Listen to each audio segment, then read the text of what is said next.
Herkese salam. Bugün sizlerle birlikte sobada ətri bütün evi bürüyen, içi yumuşak, dadı ise lezzetli olan ev piraşkiləri hazırlayırıq.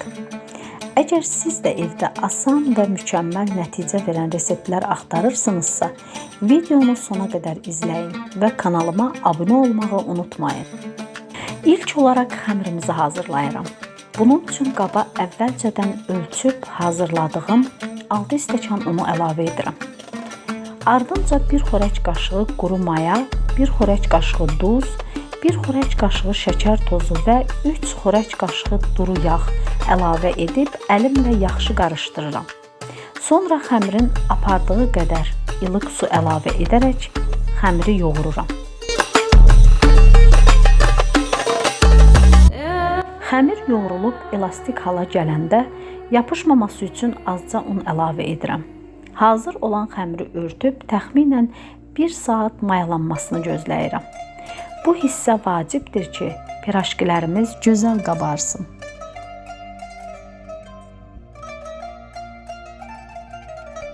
İndi isə keçək içliyə. Əvvəlcədən bişirib püre halına gətirdiyim kartofun üzərinə yağda qızartdığım soğanı əlavə edirəm. Ardınca doğranmış keşniş və şüyüdü də qatıb hər tərəfli qarışdırıram. Bu içlik piraşkilərə həm dad, həm də ətir verir.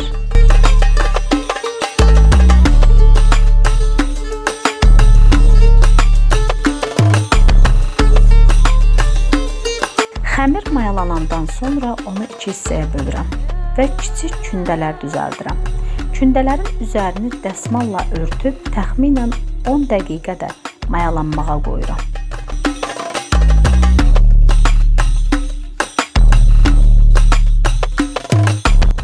Daha sonra kündələri əlimlə yayıb, içinə hazırladığım içliyi əlavə edib və bükürəm.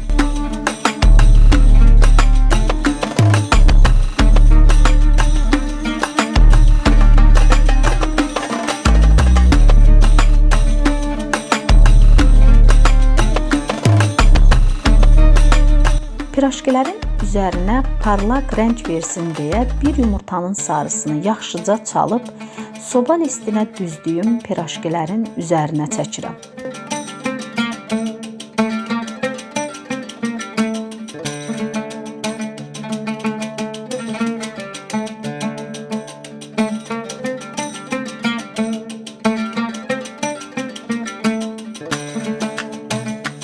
Əvvəlcədən 180 dərəcəyə qədər qızdırılmış sobada alt-üst rejimdə üzəri qızarana dək bişirirəm.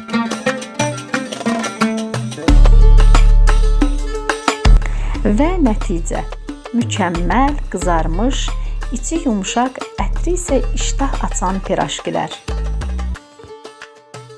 Onları bir qaba yığıb sizə də göstərmək üçün birini ortadan bölürəm. Baxın, necə gözəl bişib. Əgər bu resept xoşunuza gəldisə, videonu bəyənməyi, dostlarınızla paylaşmağı və belə dadlı reseptlər üçün kanalıma abunə olmağı unutmayın. Rəylərdə yazın ki, növbəti videoda hansı yeməyi hazırlayım. Sizin fikirləriniz mənim üçün önəmlidir. Hazırlayan hər kəsə nuş olsun. Hələlik!